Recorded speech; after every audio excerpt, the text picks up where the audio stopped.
नमस्कार, मैं डॉक्टर स्वाति मिश्रा आप सभी का अपने चैनल स्वेट्स पैशन पे वेलकम करती हूँ। आज जो वीडियो है वो नेट और अलग अलग एंट्रेंस एग्जामिनेशन के पॉइंट ऑफ व्यू से बहुत ज़्यादा इम्पॉर्टेंट है, क्योंकि कभी भी एग्जामिनेशंस में थ्योरीज़ और उससे रिलेटेड उस थ्योरीज़ को किसने दिया है ये एग्ज़ाम्स में बहुत पूछा जाता है। मतलब 4 या 5 नंबर में तो आपसे ये पूछा ही जाता है। तो मैं आज यहाँ पर ऐसे 50 थ्योरीज़ और उसके फाउंडर को मैं यहाँ पर लेके आई हूँ और साथ में ये भी एक्सप्लेन करने की कोशिश की हूँ कि वो थ्योरीज़ का जिस्ट क्या है। थोड़े थोड़े पॉइंट्स मैंने उसमें भी एक्सप्लेन करने की कोशिश की है। तो चलिए आज के इस वीडियो को स्टार्ट करते हैं। प्लीज़ मेरे चैनल को सब्सक्राइब नहीं किए तो चैनल को सब्सक्राइब करिए, लाइक करिए, शेयर करिए। Let's continue our this video. सबसे पहले थ्योरी है सामूहिक प्रतिनिधान का सिद्धांत, कलेक्टिव रिप्रेजेंटेशन थ्योरी हम इसको कहते हैं। और आप जब भी दुर्खीम को पढ़े हैं तो उनमें उनकी आप ये थ्योरी पढ़े हैं, कलेक्टिव रिप्रेजेंटेशन की थ्योरी या कलेक्टिव कॉन्शियसनेस की थ्योरी, सामूहिक विवेक या सामूहिक चेतना का सिद्धांत। और यहाँ पर सामूहिक प्रतिनिधित्व का सिद्धांत इमाइल दुर्खीम का है ये, इसे अच्छे से याद रख लीजिएगा। तो कलेक्टिव रिप्रेजेंटेशन थ्योरी क्या कहता है, तो समाज द्वारा वो सभी विचार, जितने भी विचार हैं, धारणाएं हैं, हमारी फीलिंग्स हैं, हमारे प्रतीक हैं, सभी सामूहिक प्रतिनिधान की संज्ञा, सभी को सामूहिक प्रतिनिधान कलेक्टिव रिप्रेजेंटेशन की संज्ञा दी जाती है, जो सामूहिक रूप से समस्त समूह का प्रतिनिधित्व करते हैं। कि एक साथ मिल करके किसी एक विशेष समूह का प्रतिनिधित्व करते हैं, उसको हम सामूहिक प्रतिनिधान कलेक्टिव रिप्रेजेंटेशन कहते हैं। और ये सिद्धांत इमाइल दुर्खीम ने दिया है सोशियोलॉजी ऑफ रिलीजन में। जब आप उनके सोशियोलॉजी ऑफ रिलीजन को पढ़ेंगे तो आप ये सामूहिक प्रतिनिधान का सिद्धांत देखेंगे। उसी तरह से फिर एक थ्योरी आती है दमनकारी एवं प्रतिकारी कानून, रिप्रेसिव लॉ एंड रेस्टिट्यूटिव लॉ। ये भी इमाइल दुर्खीम का है। और जब आप ठीक इमाइल दुर्खीम का यांत्रिक एकता और सावयवी एकता पढ़ रहे होते हैं, mechanical solidarity and organic solidarity, तो उसी टाइम पे आप ये रिप्रेसिव लॉ एंड रेस्टिट्यूटिव लॉ पढ़ेंगे। तो दमनकारी कानून जो होता है वो आदिम समाजों में होता है और जो कि इनफॉर्मल होता है, और रेस्टिट्यूटिव लॉ जो होता है वो ऑर्गेनिक सॉलिडैरिटी वाली जो सोसाइटी होती है, जो उसके बाद जो मॉडर्न सोसाइटी बनी हुई है जिसमें लीगल लॉज होते हैं, वो रेस्टिट्यूटिव लॉज होता है। तो हमने पढ़ा सामूहिक प्रतिनिधान का सिद्धांत इमाइल दुर्खीम, दमनकारी एवं प्रतिकारी कानून इमाइल दुर्खीम, धर्म का सामाजिक सिद्धांत email Durkheim, mechanical solidarity and organic solidarity email Durkheim. और इसी तरह एनमी थ्योरी जो हम पढ़ेंगे, अप्रतिमानता का सिद्धांत, वो भी इमाइल दुर्खीम का पढ़ते हैं। तो ये सारे जो सिद्धांत हैं वो इमाइल दुर्खीम के सिद्धांत हैं। और एनोमी थ्योरी क्या है, अप्रतिमानता क्या है, इसको मैं शॉर्ट में बताऊंगी कि जो समाज में कुछ नॉर्म्स पाए जाते हैं, हर सोसाइटी के अपने अपने नॉर्म्स होते हैं, और जब सोसाइटी में इन्हीं नॉर्म्स का अभाव हो जाता है या ये नॉर्म्स भंग हो जाते हैं या बहुत लार्ज स्केल पर अव्यवस्था और असमंजस्य या तनाव की स्थिति उत्पन्न हो जाती है, तो ऐसे समाजों को हम मर्यादा विहीनता या जो अप्रतिमानहीनता या मानक शून्यता की संज्ञा देते हैं। तो ये एनोमी शब्द जो है वो एनोमिया शब्द से बना हुआ है, जो कि एक ग्रीक वर्ड है, और समाजशास्त्र में इसका सबसे पहले प्रयोग इमाइल दुर्खीम ने बताया, और बाद में इसका बहुत ज़्यादा यूज़ मर्टन भी करते हैं। तो अगर बेसिकली पूछा जाए कि अप्रतिमानहीनता या मानक शून्यता या मर्यादा विहीनता, ये सारे शब्द, ये सारे सिद्धांत किससे जुड़े हुए हैं, तो इमाइल दुर्खीम से ये जुड़े हुए हैं। नेक्स्ट थ्योरी जो है वो है आइडियल टाइप की, मैक्स वेबर की। जब हम मैक्स वेबर के मेथोडोलॉजी को पढ़ते हैं तो उसमें हम दो मेथोडोलॉजी को पढ़ते हैं, एक पढ़ते हैं आइडियल टाइप और दूसरा पढ़ते हैं हम वर्स्टेहन का। ये दो हम टाइप्स, दो मेथोडोलॉजी हम वेबर का पढ़ते हैं। तो आइडियल टाइप बेसिकली क्या होता है, आइडियल टाइप में आप एल अगर हटा दें तो ये बन जाता है आइडिया। मीन्स कि किसी भी चीज़ के हम जब भी हम अगर रिसर्च करने जा रहे हैं फील्ड में, तो किसी भी मुद्दे पे अगर हम कुछ आइडियाज़ जनरेट करते हैं तो उसे आइडियल टाइप कहा जाता है। और ज़रूरी नहीं है कि ये जो आइडियाज़ हम जनरेट कर रहे हैं वो वास्तविक जो प्रघटना है उससे मिलता ही हो, उससे वो अलग भी हो सकता है। फॉर एग्ज़ाम्पल, जैसे आप एक एग्ज़ाम्पल मैं देने जा रही हूँ कि मान लीजिए आप आईएएस एस्पिरेंट्स के कौन कौन से आइडियल टाइप जनरेट कर सकते हैं। आप बहुत सारे आइडियल टाइप जनरेट कर सकते हैं।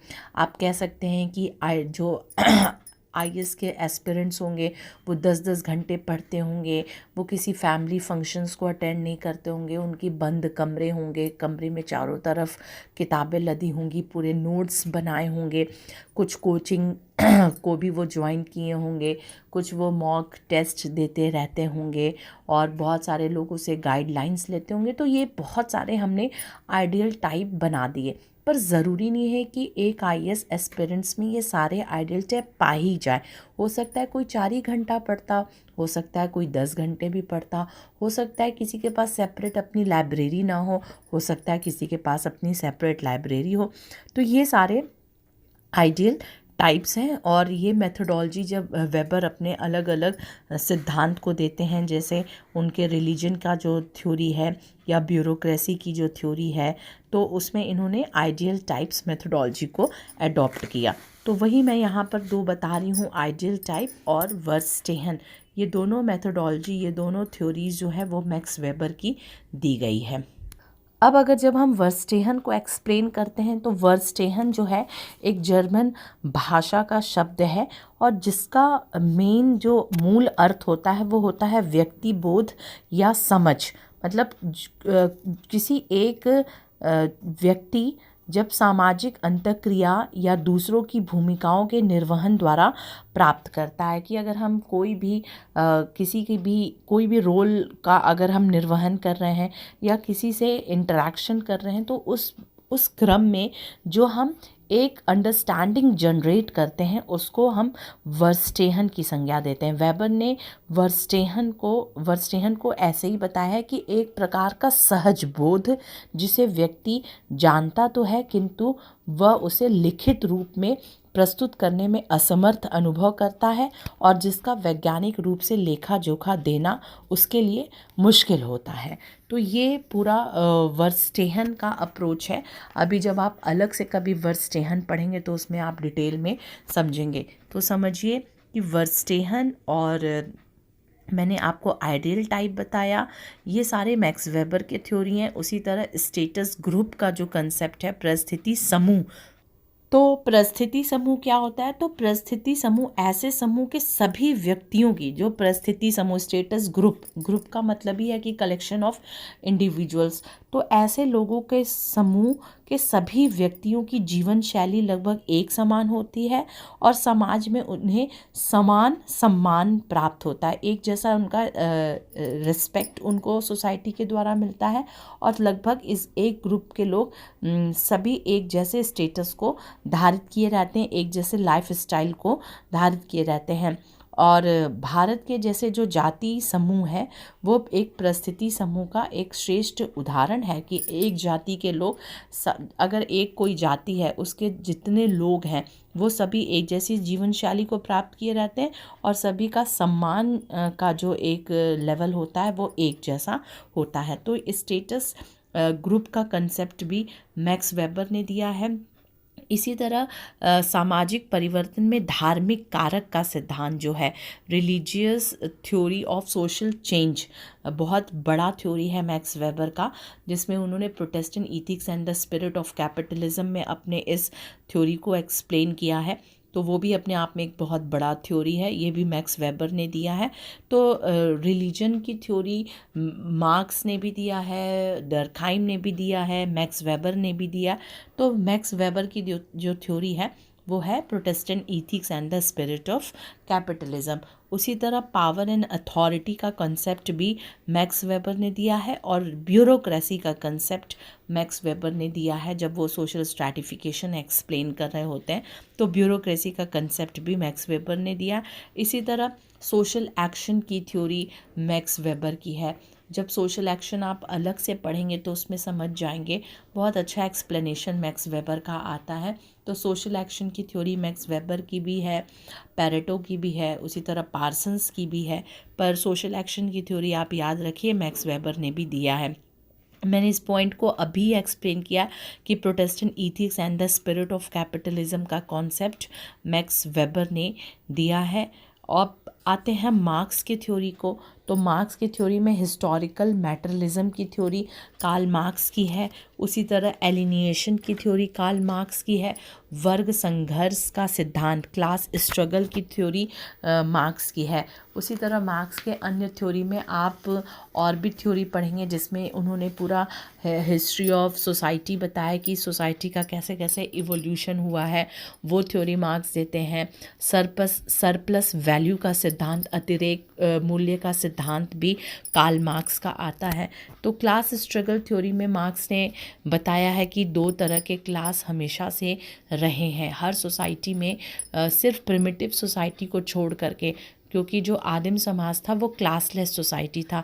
तो सिर्फ उस सोसाइटी को छोड़ करके जो भी समाज हमारे यहाँ रहा, चाहे वो एशियाटिक समाज हो, चाहे वो फ्यूडलिस्टिक सोसाइटी हो, चाहे वो कैपिटलिस्ट सोसाइटी हो, हर सोसाइटी में, या स्लेवरी सोसाइटी हो, हर सोसाइटी में दो तरह के क्लास रहे हैं जिनका मोड ऑफ प्रोडक्शन पे कंट्रोल रहा, मतलब जो उत्पादन पे नियंत्रण रखे, वो सामाजिक स्तरीकरण की व्यवस्था में उच्च स्थान पे रहे, और जिनका शोषण हमेशा से होता रहा वो सामाजिक व्यवस्था के स्तरीकरण में निम्न स्थान पर रहे। तो क्लास स्ट्रगल की थ्योरी यही बताती है कि हमेशा से दो क्लास रहे हैं, और जो ऊपर वाला क्लास रहा है, मतलब स्तरीकृत व्यवस्था में जो ऊपर का क्लास रहा है सोशल स्ट्रैटिफिकेशन में, वो हमेशा से नीचे के क्लास का एक्सप्लॉयटेशन करते रहा है। तो उन्होंने बॉर्जुइज और प्रोलिटरेट, ये दो क्लास की बात कैपिटलिस्ट सोसाइटी में की है, और बताया है कि एक समय आएगा जब जो प्रोलिटरेट क्लास है, सर्वहारा वर्ग है, वो बॉर्जुइज क्लास को उखाड़ करके फेंक देगा, और फिर कम्यून की स्थापना होगी जिसमें कोई भी क्लास नहीं होगी, मतलब अगेन हम क्लासलेस सोसाइटी में कदम रखेंगे। तो ये पूरा वर्ग संघर्ष का सिद्धांत है। आगे के वीडियो में मैं पूरा मार्क्स के अलग अलग टॉपिक पे ला रही हूँ वीडियो, क्योंकि आप लोगों में से कई लोगों का डिमांड था। नेक्स्ट अब हम सोरोकिन की थ्योरीज़ को देखते हैं कि सोरोकिन ने कौन कौन से थ्योरीज़ को दिया है। तो याद रखिए कि कल्चरल डायनामिक्स का थ्योरी जो है वो सोरोकिन का है। वो किस तरह से तीन संस्कृतियों की बात करते हैं, भावनात्मक, चेतनात्मक और आदर्शात्मक संस्कृति। इस पे मैंने लाइव क्लास भी ली है, लाइव का वीडियो भी मेरा डला हुआ है, तो लाइव इसी पे मैंने लिया था। तो तीन तरह के कल्चर है, संस्कृतियां हैं, भावनात्मक संस्कृति, चेतनात्मक संस्कृति और आदर्शात्मक संस्कृति, और किस तरह से हमारा समाज इन्हीं तीनों संस्कृतियों के बीच में झूलता रहता है पेंडुलम की भांति। ये पिट्रिम सोरोकिन ने एक्सप्लेन किया है। उसी तरह से इसी थ्योरी को एक्सप्लेन करते समय उन्होंने इंट्रिंसिक सोर्स ऑफ चेंज बताया, परिवर्तन के अंतर्निहित स्रोत का सिद्धांत भी सोरोकिन ने एक्सप्लेन किया है, और उन्हीं थ्योरी को भावनात्मक, चेतनात्मक और आदर्शात्मक संस्कृति में जो पेंडुलम की भांति हमारा समाज बदलता रहता है, उसी को कल्चरल डायनामिक थ्योरी बताया सोरोकिन ने। और सोरोकिन ने सीमाओं का सिद्धांत भी बताया है, थ्योरी ऑफ लिमिट भी एक्सप्लेन किया है। सेंसेट कल्चर जो मैंने ऊपर बताया कि किस तरह से भावनात्मक, चेतनात्मक और आदर्शात्मक संस्कृति होती, तो सेंसेट कल्चर को भी सोरोकिन ने एक्सप्लेन किया है। तो आपको ये सारी चीज़ें पता होनी चाहिए। एक बार में अगर ये पूछ दिया जाए तो आपको पता होना चाहिए कि अच्छा इन लोगों ने ये चीज़ें दी हैं। अब नेक्स्ट थ्योरी हम लोग रॉबर्ट रेडफिल का पढ़ रहे हैं, कृषक समाज। याद रखिएगा, रॉबर्ट रेडफिल ने कृषक समाज, पीजेंट सोसाइटी का एक्सप्लेनेशन किया है। इन्होंने 1956 में ये थ्योरी दी, और उन्होंने एक्सप्लेन किया है, 4 विशेषताएं बताई हैं। याद रखिएगा, मैंने चूँकि यहाँ पर सिर्फ थ्योरी को मैं एक्सप्लेन कर रही हूँ कि ये थ्योरी इन्होंने दिया, ये थ्योरी इन्होंने दिया, तो उस क्रम में थोड़ा बहुत जानना भी ज़रूरी है कि इन्होंने कृषक समाज को एक्सप्लेन करते हुए ये सोर्स मैं आपको बता सकती हूँ कि जो रावत की डिक्शनरी है सोशियोलॉजी की, advance encyclopedia of sociology Rawat की, उसमें ये सारी चीज़ें दी हुई हैं। तो उसको ज़रूर आप कंसल्ट किया करिए, बहुत अच्छी डिक्शनरी है अपने कंसेप्ट को क्लियर करने के लिए। तो कृषक समाज, जब हम बात करते हैं कृषक समाज की, जो रॉबर्ट रेडफील्ड ने दिया है, तो उन्होंने कुछ विशेषताएं बताई, कुछ कैरेक्टरिस्टिक्स बताए हैं कि इन कैरेक्टरिस्टिक्स को आप जब देखेंगे तो आप समझ जाएंगे कि ये कृषक समाज है। पहला कैरेक्टरिस्टिक्स क्या है कि भूमि के प्रति निष्ठा और श्रद्धा भाव, कि जो कृषक होते हैं जब उन्हें अपने ऐसा समाज जिसे अपनी भूमि के लिए, अपनी ज़मीन के लिए एक श्रद्धा भाव होता है, एक निष्ठा होता है। दूसरा, कृषि को सर्वश्रेष्ठ धंधा माना जाता है, मतलब अगर बिजनेस देखा जाए तो वो एग्रीकल्चर को सबसे ऊपर मानते हैं। थर्ड होता है मेहनती स्वभाव, ऐसे समाज का मेहनती स्वभाव होता है और आत्मनिर्भर होते हैं। और नेक्स्ट है कि उपभोग के लिए, कृषि लाभ के लिए नहीं। यहाँ पर कृषक समाज का जो मेन मोटो होता है कि जो कृषि होता है, जो एग्रीकल्चर वो करते हैं, वो अपने उपभोग के लिए करते हैं, लाभ उनका सेकेंडरी पक्ष होता है। तो याद रखिएगा, ये 5 कैरेक्टरिस्टिक्स बताया है रॉबर्ट रेडफील्ड ने कृषक समाज की। रॉबर्ट रेडफील्ड ने एक बहुत इम्पॉर्टेंट और कॉन्सेप्ट दिया है लिटिल एंड ग्रेट ट्रेडिशन की, लघु तथा दीर्घ परंपरा की। अब ये दोनों क्या चीज़ है, जब वो अपने पीजन सोसाइटी को एक्सप्लेन कर रहे होते हैं तो वो लिटिल और ग्रेट ट्रेडिशन देते हैं। दो ट्रेडिशन की बात की है, लिटिल ट्रेडिशन और ग्रेट ट्रेडिशन। पहले ग्रेट मतलब ये दोनों अवधारणाएं आई कब, जब वो कृषक समुदाय जो ऊपर पीजन सोसाइटी है, जब उसके वो सांस्कृतिक जीवन का, कल्चरल लाइफ का एक्सप्लेनेशन कर रहे होते हैं, तो वो लिटिल और ग्रेट ट्रेडिशन को देते हैं। सबसे पहले ग्रेट ट्रेडिशन क्या होता है, महान परंपरा, जिसको कहा गया लघु या दीर्घ परंपरा या लघु और वृहद परंपरा। तो जो ग्रेट ट्रेडिशन होता है, महान परंपराएं जो होती हैं, उनका जन्म और विकास दोनों ही चीज़ें विद्यालयों में होती हैं, स्कूल्स में होती हैं, या मंदिरों में होती हैं, देवालयों में होते हैं। इसमें दार्शनिक जो होते हैं, चिंतक होते हैं, साहित्यकार की परंपराएं जो महान परंपरा का ही भाग होती हैं, उसका सृजन होता है और उसका एक पीढ़ी से दूसरी पीढ़ी में हस्तांतरण होता है। मतलब कि विद्यालयों में, देवालयों में, ऐसी जगहों पर, मतलब स्कूल्स में, मंदिरों में, बड़े बड़े ऐसे जगहों पे जहाँ दार्शनिक और चिंतक फिलोसोफर्स लोग बैठते हैं और साहित्य की रचनाएं होती हैं, वो सब महान परंपरा होते हैं।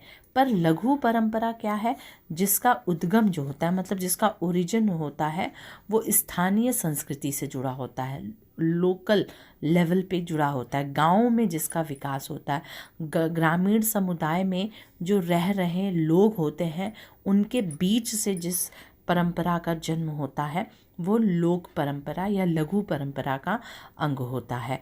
तो लघु और महान दोनों परंपराएं एक दूसरे पर निर्भर होती हैं। तो ये कॉन्सेप्ट जो दिया है वो रॉबर्ट रेडफील्ड ने दिया है। अब मर्टन के अलग अलग और भी कंसेप्ट हैं, जैसे मर्टन्स ने परिस्थिति, प्रतिमान तथा क्रम का कंसेप्ट दिया, मतलब स्टेटस एंड रोल में बहुत ज़्यादा कंसेप्ट मर्टन ने दिया है। जैसे परिस्थिति, प्रतिमान और क्रम का कॉन्सेप्ट, भूमिका, प्रतिमान एवं परिस्थिति श्रृंखला का कंसेप्ट। फिर अलग से अगर हम स्टेटस और रोल की बात ना करें तो उन्होंने मध्य अभिसीमा का सिद्धांत भी दिया है। यहाँ अमिसीमा लिखा हुआ है, वैसे वो अभिसीमा है, मध्य अभिसीमा का सिद्धांत, मिडिल रेंज थ्योरी, ये भी मर्टन का है। तो ये तीनों चारों मर्टन की थ्योरी अच्छे से दिमाग पे बैठा लीजिएगा, ज़रूर पूछा जा सकता है। उसके आगे जब हम बढ़ते हैं तो कुछ श्रीनिवास के कंसेप्ट को देखते हैं, जिसमें सेंसिटाइजेशन, वेस्टर्नाइजेशन और मॉडर्नाइजेशन, ये तीनों ही कंसेप्ट अपने आप में बहुत बहुत इम्पॉर्टेंट है। तीनों पे मैंने वीडियो बनाया, हाँ वेस्टर्नाइजेशन पे नहीं बनाया है, पर मॉडर्नाइजेशन और संस्कृताइजेशन और सेकुलराइजेशन इन सब पे बनाया है। तो श्रीनिवास का कंसेप्ट संस्कृताइजेशन और मॉडर्नाइजेशन का और वेस्टर्नाइजेशन का। मॉडर्नाइजेशन और वेस्टर्नाइजेशन में अंतर है। वेस्टर्नाइजेशन मतलब कि हम वेस्टर्न के सारे कल्चर को फॉलो करें तो वो वेस्टर्नाइजेशन है, वेस्टर्न के। और मॉडर्नाइजेशन इससे डिफरेंट कंसेप्ट है, आप देख सकते हैं वेस्टर्नाइजेशन को इंडिया में नेगेटिव कंसेप्ट के रूप में फॉलो किया जाता है, पर modernization is always be a positive concept. उसी तरह से आगे हम पढ़ेंगे मैकिम मैरियट का यूनिवर्सलाइजेशन एंड पैरोकलाइजेशन। ये दोनों कंसेप्ट मैकिम मैरियट के अपने आप में बहुत ज़्यादा इम्पॉर्टेंट हैं। पैराकोलाइजेशन को हम हिंदी में स्थानीयकरण या संकुचितीकरण भी कहते हैं। इसका अर्थ क्या होता है कि जब किसी भी साहित्य को या किसी भी धर्म विश्वास को के जो वृहद स्वरूप हैं, बहुत बड़े स्वरूप हैं, उनको हम धीरे धीरे स्थानीय बनाने लगे, तो ये पैराकोलाइजेशन का मतलब होता है। मैकिम मैरियट ने इस कंसेप्ट को दिया है, जैसे कि गोवर्धन पूजा, नवदुर्गा पर्व और इसी प्रकार शुक्राचार्य में विश्वास, ये सब पैराकोलाइजेशन के ही उदाहरण में आते हैं। और यूनिवर्सलाइजेशन कंसेप्ट क्या है कि जब हम स्थानीय स्तर के धार्मिक विश्वास को या साहित्य को जब हम ऊपर लेते जाए, धीरे धीरे हम उसको ग्लोबलाइज करते जाए, यूनिवर्सलाइज करते जाए, तो इसको यूनिवर्सलाइजेशन कहते हैं। जैसे कि छठ पर्व जो था वो सिर्फ बिहार का पर्व था, पर आज आप देख लीजिए पूरा विश्व इस पर्व को मनाता है, तो वो यूनिवर्सलाइजेशन का उदाहरण हुआ। तो बहुत बहुत इम्पॉर्टेंट दोनों कंसेप्ट है, यूनिवर्सलाइजेशन एंड पैराकोलाइजेशन मैकिम मैरियट ने दिया है। इसे अच्छे से याद कर लीजिए। केंद्रीय वृत्त प्रखंड प्रारूप, इसको पार्क और बर्गेस ने दिया है। जब आप अर्बन सोशियोलॉजी पढ़ेंगे तो उसमें आप ये कंसेप्ट पढ़ेंगे, केंद्रीय वृत्त प्रखंड प्रारूप, याद रखिएगा, पार्क एवं बर्गेस ने दिया है। मानवतावादी गुणांक का कंसेप्ट फ्लोरेनियन नाने ने दिया है। उसी तरह कल्चरल लैग की थ्योरी जो आती है वो ऑगबर्न एंड निमकॉफ ने दिया है। कल्चरल लैग थ्योरी, इस थ्योरी में यही बताया जाता है कि किस तरह से अभौतिक संस्कृति के अपेक्षाकृत जो भौतिक संस्कृति है उसकी अपेक्षाकृत जो अभौतिक संस्कृति है वो किस तरह से पीछे रह जाती है, और उसके बीच में जो गैप क्रिएट होता है उसको कल्चरल लैग कहा जाता है। जैसे कि फॉर एग्जांपल अगर हम अपने फिज़िकल कल्चर को तो बहुत तेज़ी से चेंज करते हैं, हम बहुत नई नई टेक्नोलॉजी यूज़ करने लगते हैं, पर जो हम अपने जो नॉन फिज़िकल कल्चर होता है उसे हम नहीं बदल पाते हैं। तो उन दोनों के बीच में जो लैग क्रिएट होता है उसको कल्चरल लैग ऑगबर्न और निमकॉफ ने कहा है। इसी तरह सेक्टर प्रतिरूप का जो कॉन्सेप्ट है वो होमर वाइट ने दिया है। प्राइमरी ग्रुप का कंसेप्ट चार्ल्स स्कूले ने दिया। जब आप ग्रुप पढ़ेंगे तो उसमें प्राइमरी ग्रुप, सेकेंडरी ग्रुप, इस तरह से रेफरेंस ग्रुप, अलग अलग कंसेप्ट आप पढ़ेंगे। फिलहाल मैंने यहाँ पर दिया है कि प्राइमरी ग्रुप का कंसेप्ट चार्ल्स स्कूले ने दिया है। उसी तरह आप जब आत्मदर्पण का सिद्धांत देखेंगे, लुकिंग ग्लास सेल्फ थ्योरी बहुत इंपॉर्टेंट है। इस पर कई लोगों ने मुझे कहा है इस थ्योरी पे अलग से वीडियो बनाने को, होप मुझे टाइम मिलता है तो मैं ज़रूर क्रिएट करूँगी। तो लुकिंग ग्लास सेल्फ थ्योरी याद रखिएगा, इसे कूले ने दिया है। और सामान्यीकृत अन्य का सिद्धांत, इसमें दो है, विशेषीकृत अन्य का सिद्धांत और सामान्यीकृत अन्य का सिद्धांत, जनरलाइज्ड एंड सिग्निफिकेंट अदर्स, इस कंसेप्ट को मीड ने दिया है। इसी तरह मनोविश्लेषण का सिद्धांत जो है उसे फ्रायड ने दिया, एडिगो सुपर एगो, इसको फ्रायड ने दिया है। आगे हम देखते हैं नैतिक विकास का सिद्धांत जॉन पियाजे का है। नैतिक विकास का सिद्धांत जॉन पियाजे। नगरवाद का कंसेप्ट अर्बनिज्म, याद रखिएगा, अर्बनिज्म का कंसेप्ट लुइस वर्थ ने दिया है। तो लुइस वर्थ ने अर्बनिज्म का कंसेप्ट दिया है और इसमें उन्होंने कहा है कि अर्बनिज्म जो है वो एक जीवन की एक विशिष्ट शैली है, एक जीवन जीने का तरीका है, उसको उन्होंने अर्बनिज्म से जोड़ा है। तो अर्बनिज्म एंड अर्बनाइजेशन दोनों अलग अलग चीज़ें हैं। अर्बनाइजेशन जो होता है, नगरीकरण जो है, वो परिवर्तन की एक प्रक्रिया है जिसमें व्यक्ति नगरीय जीवन शैली को अपनाते हैं। पर अर्बनिज्म क्या है, वो एक जीवन जीने का तरीका है, एक जीवन की एक विशिष्ट शैली है। तो ये अर्बनिज्म का कंसेप्ट लुइस वर्थ का है। उसी तरह से आगे टारगेट पार्सन्स का भूमिका, प्रत्याशा और उत्प्रेरण द्वारा सामाजिकरण का सिद्धांत, रोल एक्सपेक्टेशंस, इसका कॉन्सेप्ट टारगेट पार्सन्स ने दिया है। रोल एक्सपेक्टेशंस का मतलब क्या होता है कि किसी विशिष्ट भूमिका के संबंध में समाज द्वारा अपेक्षित एवं इच्छित व्यवहार की, अगर कोई एक विशिष्ट भूमिका है, ठीक है, और उस भूमिका से जुड़ा उस व्यक्ति का जो विशिष्ट व्यवहार होगा उसे हम भूमिका प्रत्याशा कहेंगे। जैसे एक टीचर है, ठीक है, टीचर का रोल जो है वो टीचिंग का है, अपने स्टूडेंट को सेटिस्फाइड करने का है, तो वो रोल एक्सपेक्टेशन हुआ। उसी तरह से जैसे यहाँ तो मैंने सिर्फ चर्चा की है रोल एक्सपेक्टेशंस की, जो कि पार्सन्स ने दिया है, उसी तरह रोल से जुड़े बहुत सारे कंसेप्ट हैं, जैसे रोल डेफिनेशंस है, रोल डिमांड है, रोल डिस्पोजिशंस है, रोल डिस्टेंस है, रोल मॉडल है, रोल ऑब्स्टेकल्स है, रोल परसेप्शंस है, रोल प्लेइंग है। ये बहुत सारे अलग अलग कंसेप्ट भी हैं, पर यहाँ पर रोल एक्सपेक्टेशंस की बात हो रही है जिसे टॉलकट पार्सन्स ने दिया। उसी तरह सत्ता का अभिजन कंसेप्ट जो है वो सी राइट मिल्स का है। और पैरेटो का आप इसमें कन्फ्यूज़न मत होइएगा, पैरेटो का कंसेप्ट है अभिजन का संचार, सर्कुलेशन ऑफ इलीट। बहुत डिटेल में इस पे शायद मैंने वीडियो बनाया हुआ है सर्कुलेशन ऑफ इलीट थ्योरी पे, और किस तरह से सत्ता का हस्तांतरण होता है, और शेर और लोमड़ी का कंसेप्ट से पूरा पैरेटो ने इस कंसेप्ट को समझाया है। पर यहाँ पर फ़िलहाल बात हो रही है सत्ता का अभिजन, ये सी राइट मिल का कंसेप्ट है। और नियमहीनता की अवधारणा दुर्खीम की है। कुलीन तंत्र का लौह नियम, ये मैक्स वेबर और रॉबर्ट मिशेल का है। हिंदी में थोड़ा सा गलत लिख जाता है, पर रॉबर्ट मिशेल का ये कंसेप्ट है कुलीन तंत्र का लौह नियम, ये मैक्स वेबर और रॉबर्ट मिशेल का है। संचार मापक कंसेप्ट लुंडबर्ग का है।